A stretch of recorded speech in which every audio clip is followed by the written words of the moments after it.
Hello, everybody. Thanks for coming this afternoon and joining us. Um, this is a follow-up from the workshop I did at SSI 2015, and I'm thrilled that I recognize some of you have come back, and that others are new to this experiment in professional development that the National Center is exploring as we go along.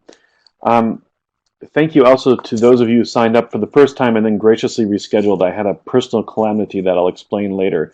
It's actually one of the interesting things about facilitation is how our context determines the results. And so I'll explain about that later and as a way to think about facilitating conversations and difficult conversations. Um, so I've been doing online meetings for about a decade now, longer if you include conference calls and the like. And I suspect many of you have had the experience with these beastly clunky things like the software and such. And sometimes these online things go really well, and sometimes they fail to be useful or capture our attention or imagination. So I've spent a fair share of online meetings fiddling with buttons and knobs and devices or texting and zoning out. And like you, my attention always seems divided between what's on the screen and what's in front of me. A messy workspace, a list of to-dos that is interminable, and the usual chores and grind of life. I wish that this session will be so compelling that we all enter into some sort of zone or flow, and we're all so engaged in the topic that we can't help but focus entirely on the experience and what's at hand. But I know that's a tall order, and my experience with webinars is mostly that they are background noise in an already noisy life, and occasionally something arises that captures my imagination before the experience slides into background noise. So I don't find these particularly useful, but I find them compelling, and I'm often looking for feedback and insights from people as they go through these experiences to help figure out how to make this better. And so, with that said, part of this is an experiment with the National Center to see how can we do this? Can we make it effective and cost effective to explore some of these topics? So at the end of the seminar, we'll be asking you a handful of questions to reflect on your experience here. So I really hope that our time today is valuable for you and that you want more of these tools by the end of our hour together. So let's start with context as a way to understand this focused conversation method, which is what we're going to be exploring today. Largely, we'll talk about this methodology that I used and demonstrated in the SSI workshop, and I'll add a few twists to it, largely about context and what we call the stand of the facilitator. So context in conversations and in organizations, as you probably know, largely determines the result of any conversation. And by now, as adults, you're aware of and able to track very complex social and environmental contexts.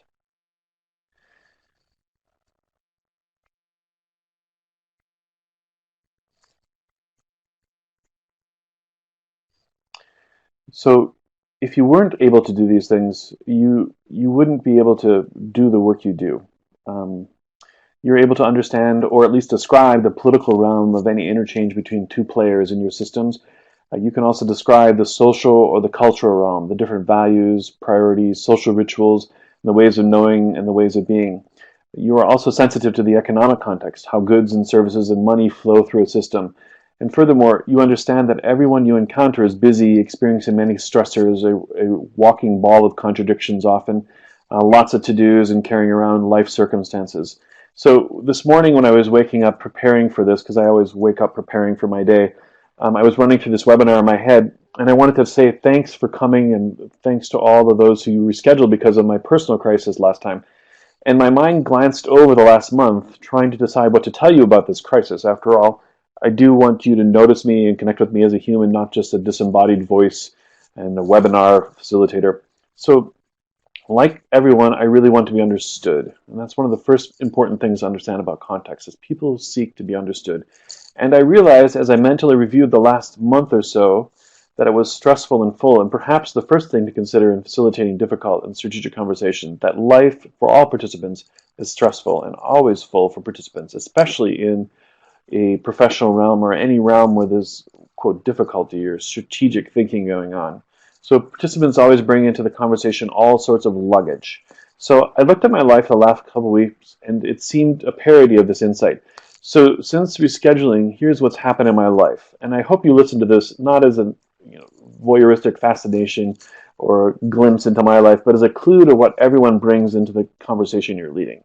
So the immediate thing that caused me to reschedule was I had a friend who attempted suicide.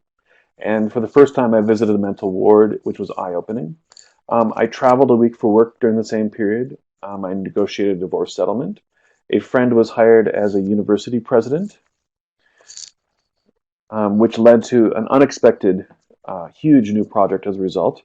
I began working with a client who wants fascinating things, and I have no clue what to do, but I said yes. My 16-year-old son got his driver's license. I moved into a new condominium.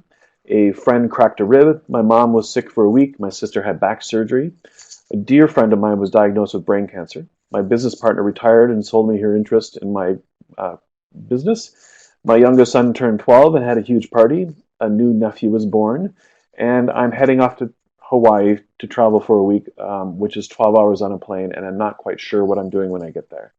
So, frankly, I'm embarrassed by this list, and the fact that is, as I read it aloud, I realized there's several other things that are missing, some of which you don't get to hear about.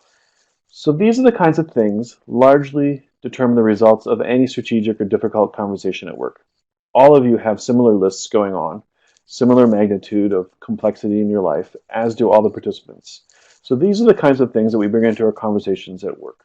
So if you make your own list of events you're currently engaged in or influenced by, you'll hopefully develop some empathy for yourself, especially as you consider leading a difficult or strategic conversation. And then when you realize that everybody in the conversation carries a similar list around, you'll have even increased empathy, I hope.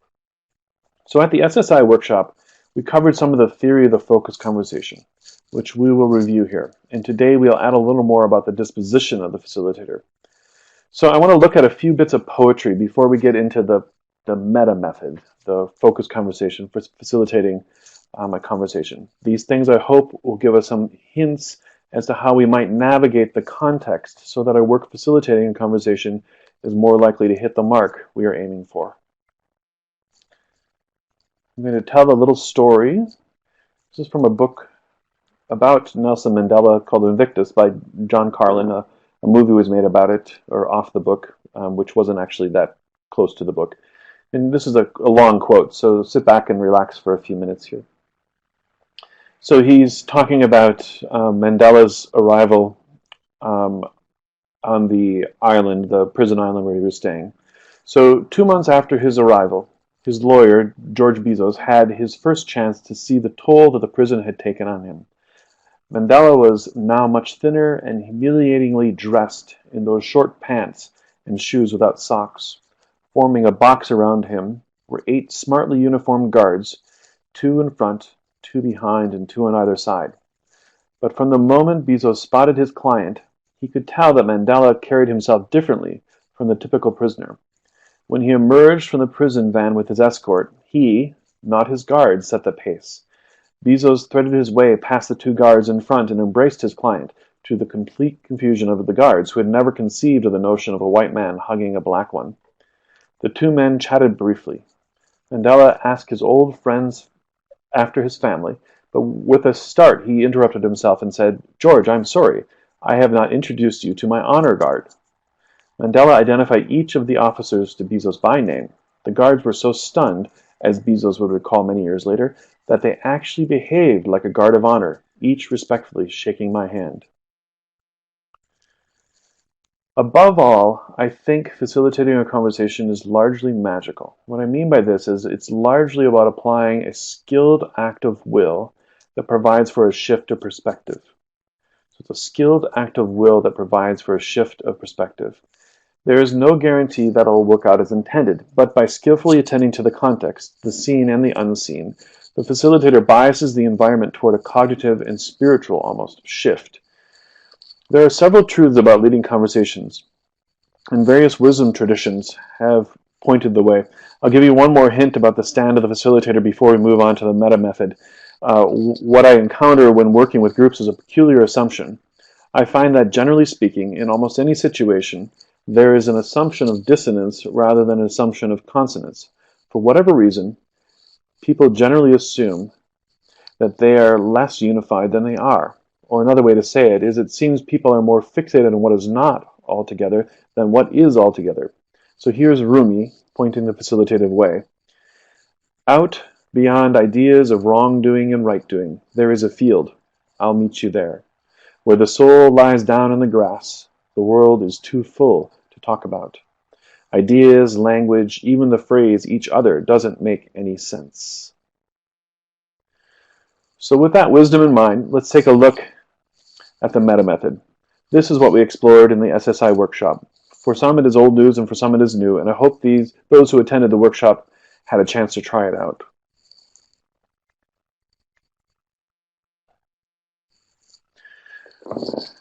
So down in the file box on the left-hand side, you'll find 2 PDFs that I'd like you to download. These are the documents that I shared at SSI. If you have your paper versions, you're welcome to look at those or download them as I talk through these ideas. So just a really simple model of how humans work, how they go through their lives. First thing is they take in data through our senses. We perceive the world. We have some sort of emotional response. We make meaning out of our experience and we decide what to do.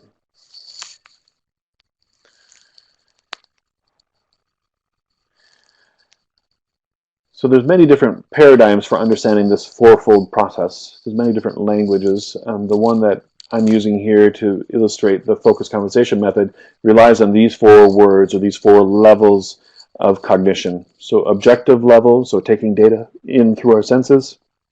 Reflective, having an emotional response. Reflective is kind of a dated term because it's more considered like an emotional response now, less reflective as an intellectual. But so objective, reflective, making meaning is an interpretive act in this paradigm, and the deciding what to do is a decisional act. So once you've downloaded those 2 files, I'd like you to look at the PDF that says GWT Focused Conversation for SSI 2015. It's on page 4.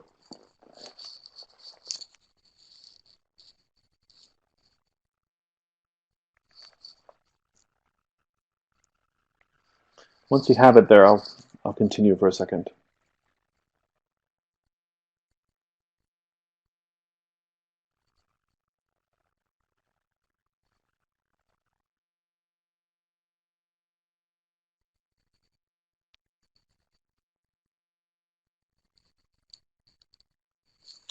All right, let's continue on. So the stand of the facilitator, or the role of the facilitator in these conversations is to lead a group through this fourfolded process. A lot of times, if you get a group together and you say something like, so let's talk about what the president of the university said. People enter the conversation at different levels. They can enter it with an emotional reaction. Oh, I hate what she said. I love what she said. It was great. It was horrible. Or they jump immediately into interpretive level conversations or insights, which is things like where you're saying, well, this has clear implications for our university, or it's demonstrate that she's a total idiot and we don't know what to do with her. I can see the axe coming for our department. This means great things for our university, whatever it is. But those 2 are generally the places where people enter into assessment of a situation or reflection on a situation. The gut level, or what we call the so what level. So one of the ways to imagine moving a group through the 4 levels is to think that you have these 4 root questions: the objective level, the reflective level, the interpretive level, and the decisional level, which is something like what, gut, so what, and now what. What, gut, so what, and now what. Other times you'll find groups immediately wanting to jump into a decisional level, like before they even agree what the implications are, whatever the event was or whatever the crisis was, they'll want to make a decision about what has to happen next. And so the role of the facilitator in many ways is to untangle the group and slow them down. Untangle the group and slow them down. And the way we do this most effectively is by planning out a conversation and asking questions that draw the group to the appropriate levels. So, for example, A lot of times groups, when they have a crisis at hand or they're trying to deal with a difficult situation, they actually have very different understandings of what is going on. And so the first step for a facilitator is help pull out what are the facts in the situation. What do we actually know? That's the objective level. What have we seen? What have we heard? What do we know for certain that we can all agree on? Then, once you have elicited those kinds of responses from a group, then you move into a gut level, reflection level um, understanding. And this is where you ask questions that elicit much more of the emotional responses or associations. So, when the university president said that, what did you feel? Or when the university president said that, what surprised you? When the grant review feedback came back, what was shocking? But eliciting the gut level, the emotional level responses is absolutely critical. It's the thing that the dominant culture tends to avoid. We tend to jump from what happened to so what are we going to do about it? We tend to skip the inner work that's necessary. And what happens with a group is if you haven't fully digested or even touched the emotional level, the gut level, it ends up coming out sideways later on. Somebody will snap at something, or somebody will thwart something because they weren't heard or because they didn't get a chance to express their frustration. It's almost like it's part of like human makeup. If we don't somehow find a way to express emotion, even if it's the slightest amount, it will come out and hurt us later. I think it was Jung that said, if you don't give birth to what's inside you, it will destroy you. And that's very much true for a group. If you do not allow them to birth their emotional content, somehow in the process, it will undercut you over and over and over again. Now, that doesn't mean you have to have a kumbaya religious experience necessarily, but you have to find ways for a group or even an individual to be able to say, I'm angry, I'm upset, I'm surprised, I'm shocked, I'm inspired, all those kinds of things. So once you've, as a facilitator, allowed the group some amount of reflection, some amount of reflective level, gut response, then you're free. You've freed up the energy for them to move into their intellect, which is the interpretive level, or the so what. This is where you ask lots of questions to help build meaning, where you help them develop their collective understanding and awareness. This is also the place where you want to avoid questions that hem people in by asking them questions about yes or no. Do you want to do this or this? Either ors generally tend to box people in as a facilitator. And instead you want to find ways to ask questions that elicit creative thinking, that elicit freedom to explore. In a few minutes, I'll show you an example of a question or an example of a focused conversation so you can see more of this. And then the decisional level, if you've done the reflective and the interpretive levels well, I often find that the decisional level flows naturally from the group's experience. They know what they need to do next. They generally have a good sense of it. If you've avoided or not touched on the reflective level in particular, the decisional level will thwart you, because people are deciding inside and not expressing outside what they're going to do next. And often the decision, which could be not conscious, is to provide friction or slow down a process, or it's to withhold their input and their insights, which is a very dangerous place for a group dealing with a difficult situation or a strategic situation, to be positioned where one member is withholding some critical component. So the decisional level is best cultivated by paying attention to the reflective and the interpretive levels. Decisional level is also one, as a facilitator, to pay special attention to when you're trying to get the group to commit to something, when you're trying to get the group to say what's next. If you leave off any of these levels, you leave off a key component to the resolution that you're seeking in the conversation. So if you leave off objective level, you will often find that people don't understand what each other are actually talking about. You will find that you have different perspectives on what the issue is at hand. If you leave out the reflective level, as I talked about, you will find people developing some sort of emotional undercurrent that could thwart or come back later to haunt you.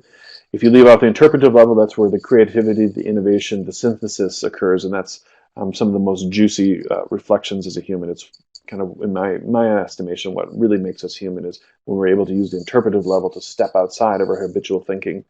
And then with the decisional level, if you leave that off, there's no follow-up, there's no momentum, there's no commitment to whatever's next.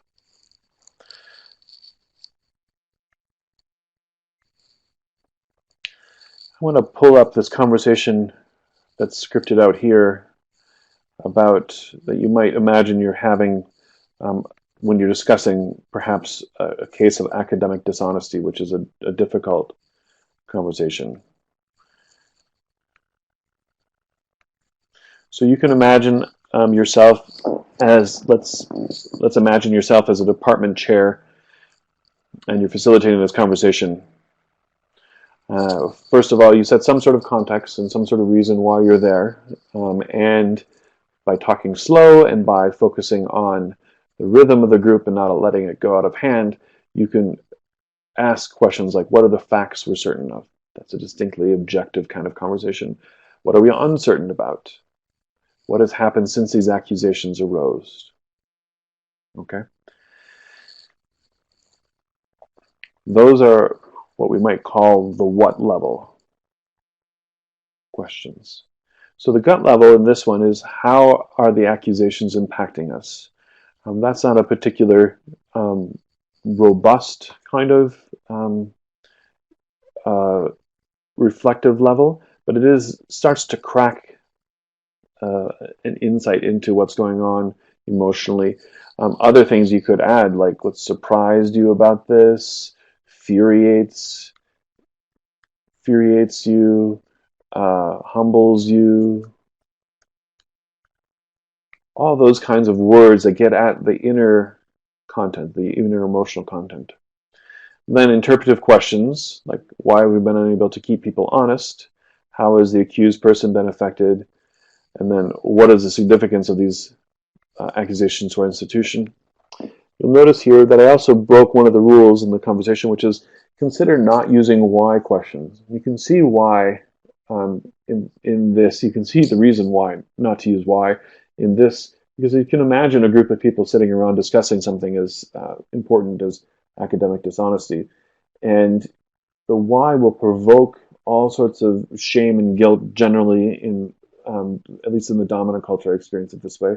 It's because our mothers and our fathers many times ask us why questions without actually wondering why, but as a way to corner us. So why haven't you cleaned your room? Why didn't you get A's? Why have you been late home every night? Those are generally not curious questions. They're actually questions that are intended to back you into a corner. And so why has an almost automatic response for many people. They tend to shut down.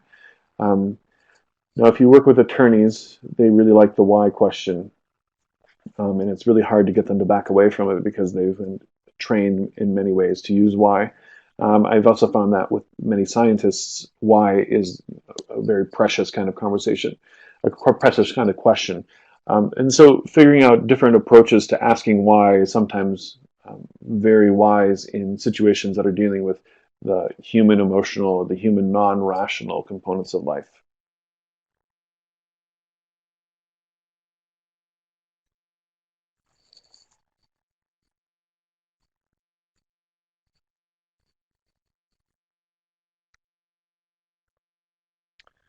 All right, so I'm wondering what kind of questions you have. I know some of you have had a chance to work with this method, and some of you are new to it. So feel free to raise your hand if you'd like, and/or just chat a question in the window. I'd be intrigued to see what's on your mind.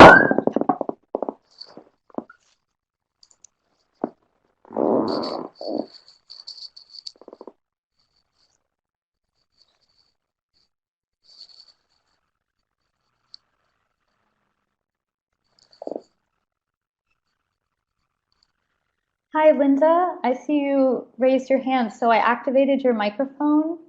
If you click on the top bar to make sure your mic is green, you should be able to talk and ask your question.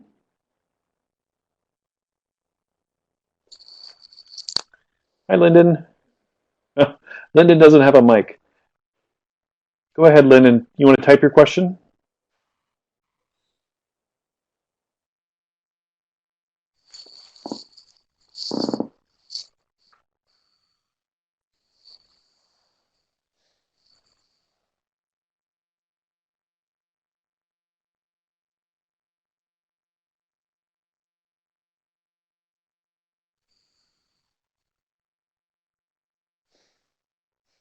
So with SSI and sensor, you've been doing a lot with scientists. What do you use instead of why is the question. So why, as you know, so let's take a really great, um, let's take a very concrete example. So let me think for a second. So let's imagine us in a conversation about um, we've been rejected by the provost for our request for $10,000 to do some important project. And so you go into the provost's office, you ask him to, help us understand your decision. You said point A, point B, point C. Um, then you ask some sort of questions perhaps about, so what concerns you about this situation? So the reflective level, the gut level, and then instead of saying why didn't you give us the money, you can back away from the harshness of why by asking questions like, help us understand, what were you preserving by refusing this request? What's the danger in this request? What do you hope we focus on instead? You can use lots of questions that get at a specific area. So why didn't you give us something is actually not a very useful question to elicit it. I mean, unless you have a really great relationship and it doesn't feel that sensitive, you know, could you please tell us the rationale for your decision? Those kinds of ways of doing it. Watch yourself. This is one of the things I've learned as a parent is watch yourself with your children when you're asking why questions, or perhaps students, when you're asking why questions, if you're taking a Socratic stand, or if you're taking a disciplinary stand, like, why didn't you clean your room? This is the 10th time this week. That really isn't a curious question.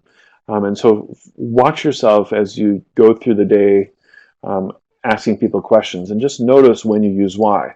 So once you've noticed it and you actually have the ability to see it coming out of your mouth and then stop it, then you can turn it on and off as you need it. Because why is not a bad word. Obviously, it's just a word. What it does is it evokes an emotional response from people that gets in the way of what you really want to accomplish.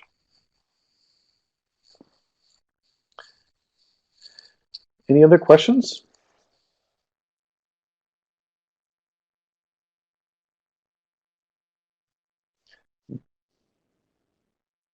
Michael, I'm curious what you found very helpful. If you can either chat it or turn on your microphone.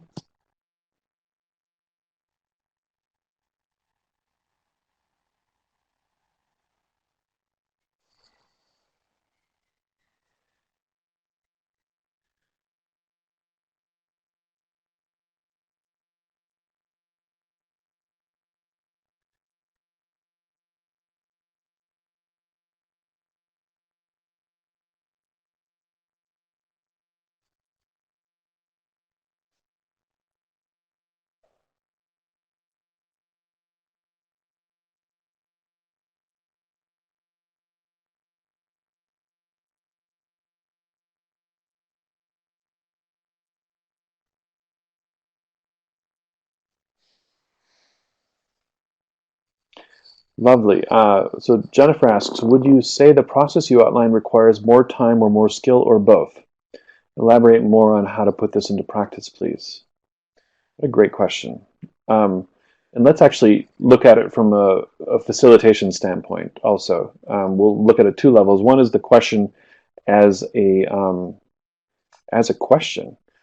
Notice how, and Jennifer, I hope I can't remember if I met you or not, but don't take this personally. So this is a pretty normal way in dominant culture to ask a question, is to give somebody two options or the both thing. Would you say the process you outlined requires more time or more skill or both?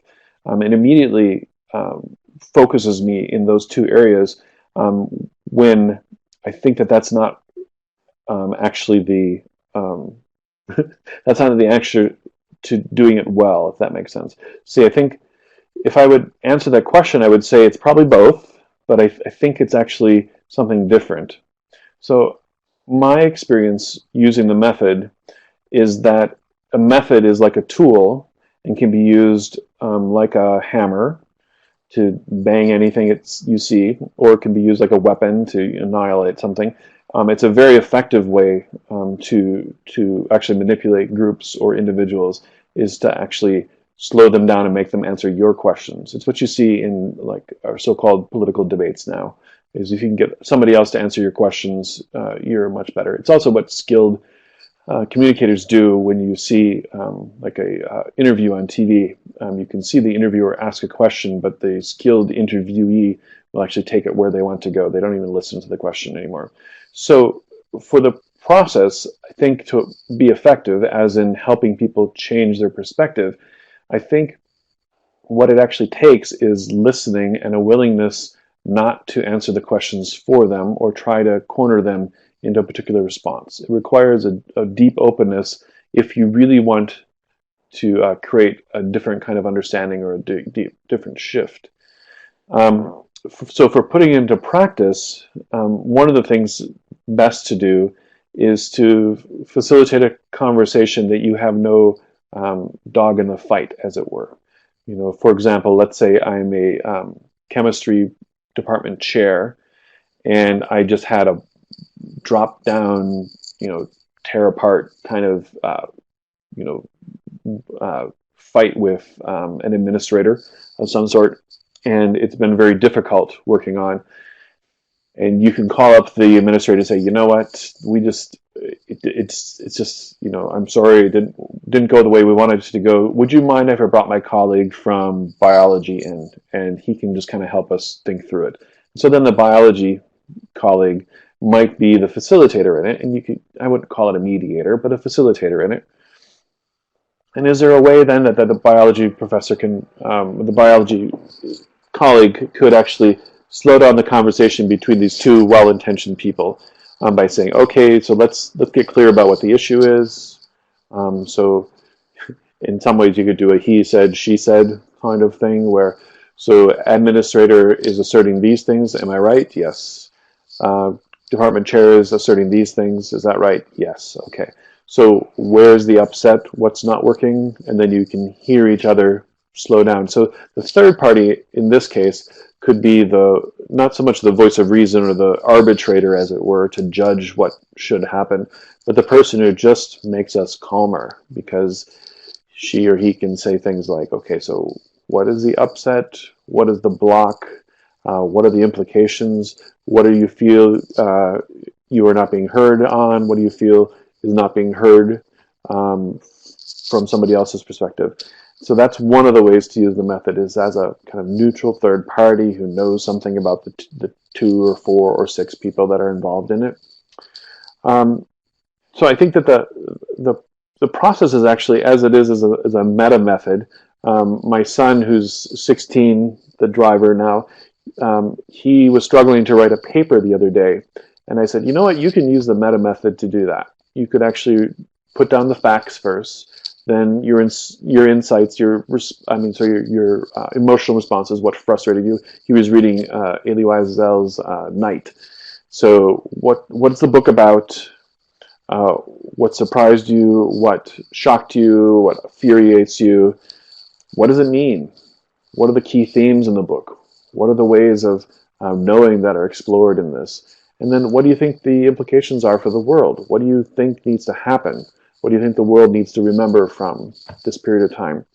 So that's another way to use the meta method. The meta method is just about structuring reflection structuring human experience in many ways. And so there's different ways it can manifest itself.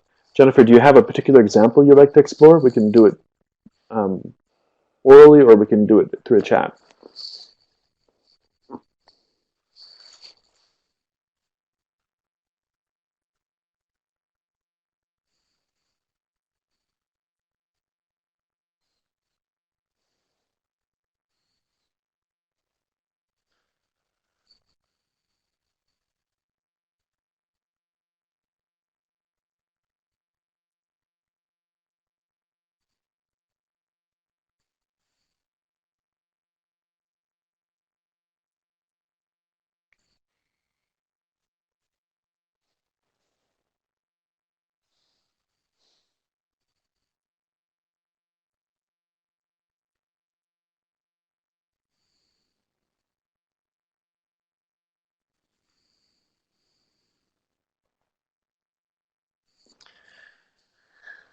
So Jennifer's wondering about employing the meta method in meetings. Feel rushed to make decisions. I'll wait for you to finish typing, Jennifer, and then I've got a couple ideas for you.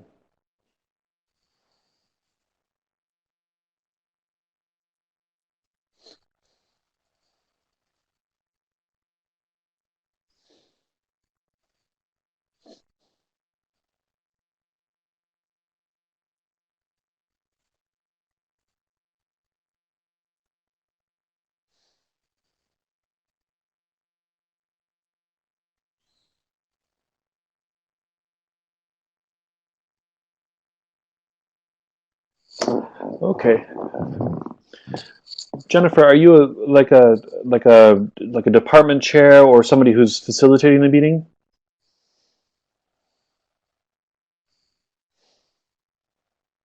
I'm moving all those windows around. I hope it's not making anybody sick to their stomach. All right. Okay, so let's be very concrete. I'm going to create a little note here so you can see how you might think about this. So, Jennifer, could you just brainstorm a series of topics that you might need to consider in a meeting?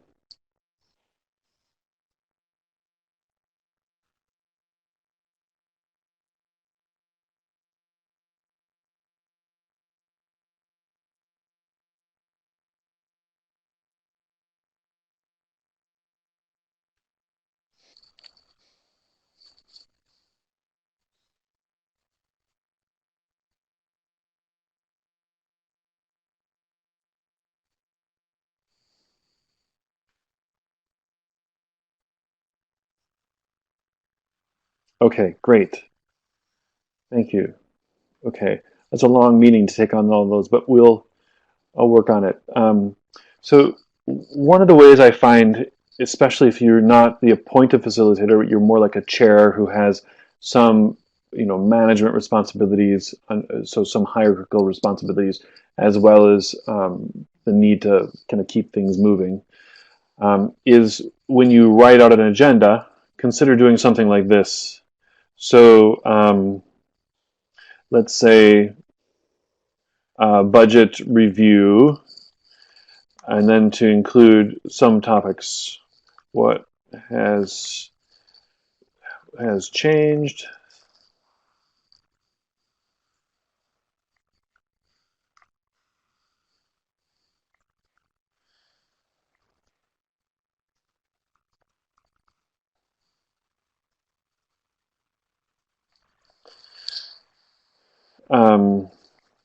And Jennifer, I'm kind of extrapolating some things here. So for, let's say, technology upgrades, consider, so your agenda has, first thing is budget review. Technology upgrades might be another one. So where are we in the technology switch over? Where are we frustrated? What is going smoothly?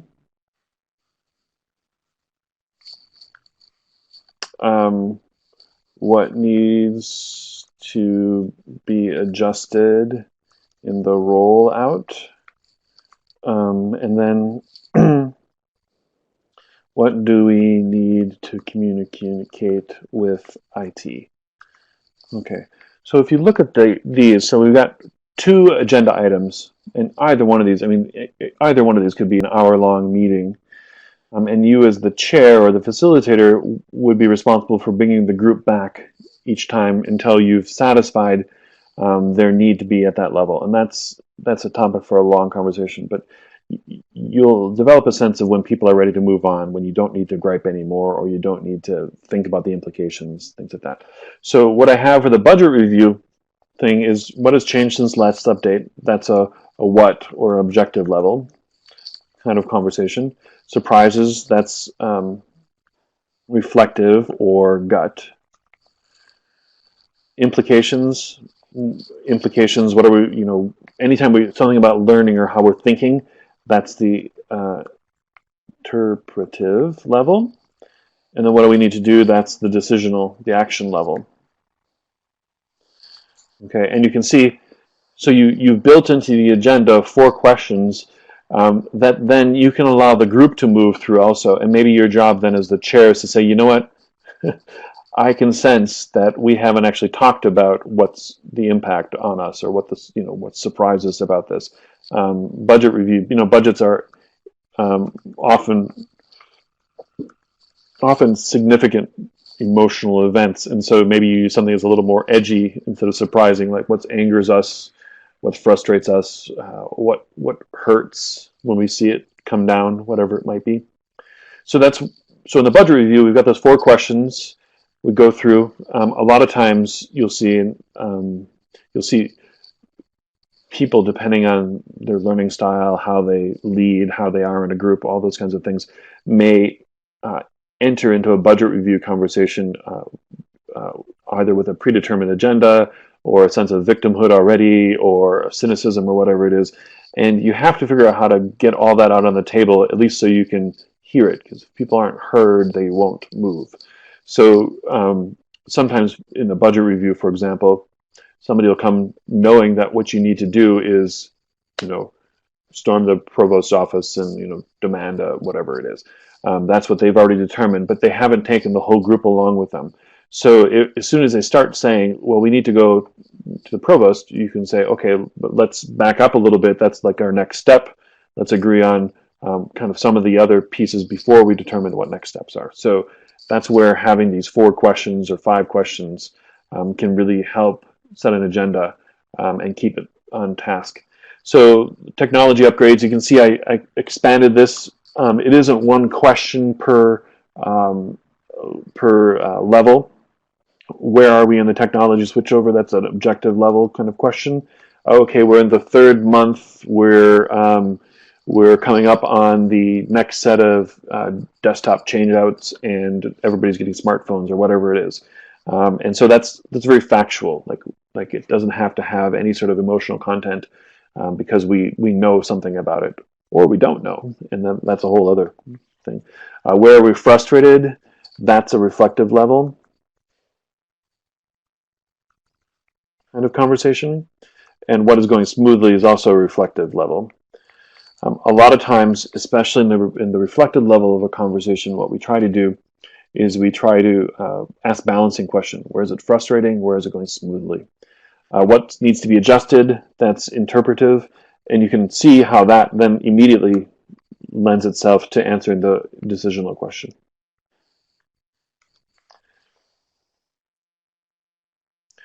Maybe one final question, and then we'll move on. How's that, Jennifer?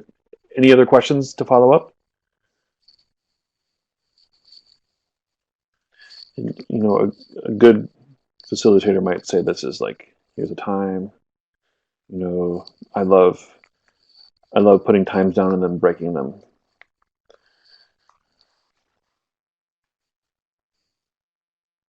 All right. Thank you, Jennifer.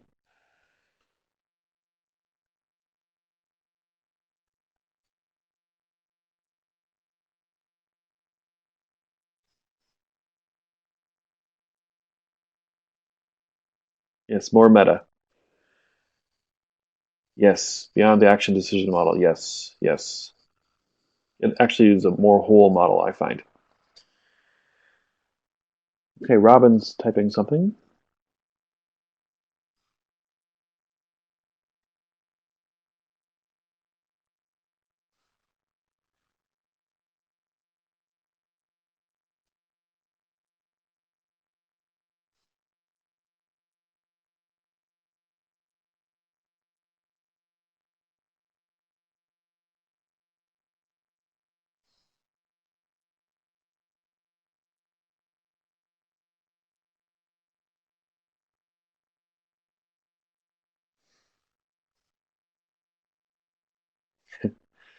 Tips on controlling the reflective conversation. Folks aren't usually asked to emote in these conversations, and one could be opening floodgates. So, yes, floodgates. What I experience in most organizations is that people don't spend enough time in the emotional content of their work and their conversations together. And yes, it does open floodgates. But a curious thing happens after you've opened the floodgates is if you keep them open, you don't have the pressure build up anymore.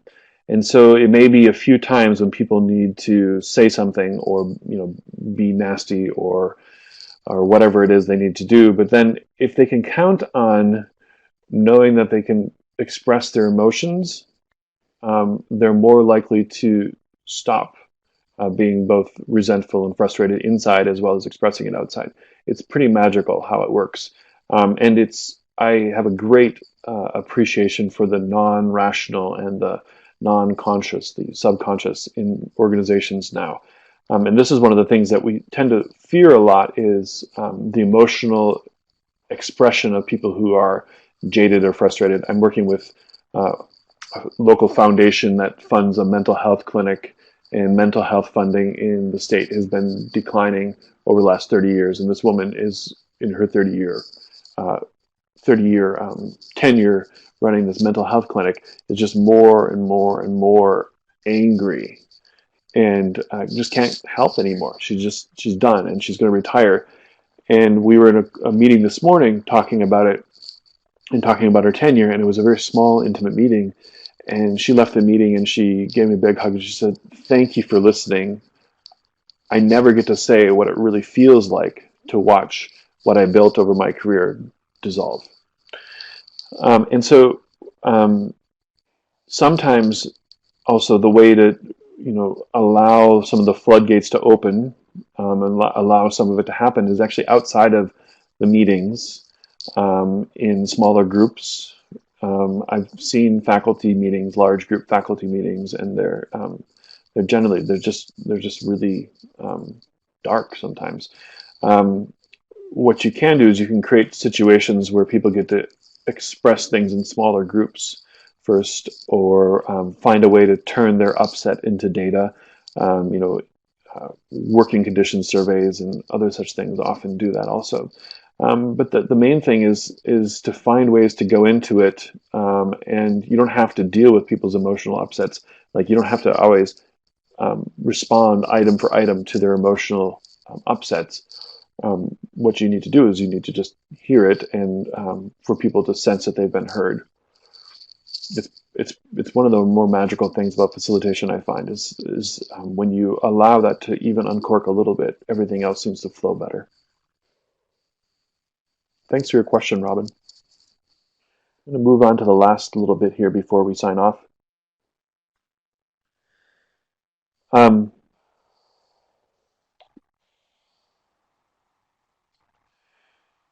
so my friend Michael, he's the one who was diagnosed with brain cancer 2 weeks ago. And just last night or the night before, he sent out a brilliant reflection on life and longevity, and the will to create good in the world. He's 42 and he has 2 young kids. And in his hospital bed, he's been reflecting on his work. He does work very similar to mine. He's a facilitator and a facilitative leader and a planner. And he sent out this note. He said, "I grieved recently for the ways I probably won't be. Wait, I grieved recently for the ways I probably won't be to make it to all the places I long to go, with my family, with my community, my nation, or my planet. I've said before that I want to contribute my life in service broader shifts in society, from systems of domination to cultures that sustain life, from wealth for a few to enough for it all, from security based on force to security based on the quality of relationships, from predict and control management to trust and equip self-organizing, from industrial growth to local sustainability. He also goes on to think about he wants to see his kids graduate from school, and he wants to see them have kids of their own, and to bike across the country with his son and befriend a dolphin in the ocean with his daughter. And he referenced this Dr. Martin Luther King's last speech, which I wanted to show you as a video, but I couldn't. So you'll have to deal with my very white, very Midwestern Lutheran reading of it. So this is the last speech. I think it's the day before MLK was shot. And he's pondering the road ahead and his disposition in it. And he says this thing, you can see it in the middle, you've probably been reading it. So, like anybody, I would like to live a long life. Longevity has its place, but I'm not concerned about that now. I just want to do God's will. And one of the things I found as a facilitator that's most powerful, perhaps the most powerful stand, is understanding one's own mortality, and especially one's mortality in the system. If you have nothing to lose, you have only things to win. And so as a facilitator, as somebody who's leading a group in conversation or whatever it is, find a way to get to a stand where you're not afraid of what the future might be, where you actually aren't concerned about your longevity. All the wisdom traditions tell us that believing in our own immortality in a system, in the world, whatever it is hubristic. And I think that one of the opportunities you have as a facilitator is in some ways to have an ecstatic experience, meaning being outside of yourself and being outside of the group and finding ways to help the group nudge its way forward, to find a way to, quote, do God's will, or however you choose to understand those big issues. And I'll leave you with this final last quote and then ask for some feedback. This is one of my favorite quotes in the whole world by Goethe. And I think this is one of the best stands, in kind of spiritual and philosophical stands for a facilitator and a facilitative leader. So I've come to the frightening conclusion that I am the decisive element. It is my personal approach that creates the climate. It is my daily mood that makes the weather. I possess tremendous power to make life miserable or joyous. I can be a tool of torture or an instrument of inspiration. I can humiliate or humor, hurt or heal. In all situations, it is my response that decides whether a crisis is escalated or de-escalated, and a person is humanized or dehumanized. If we treat people as they are, we make them worse. If we treat people as they ought to be, we help them become what they are capable of becoming.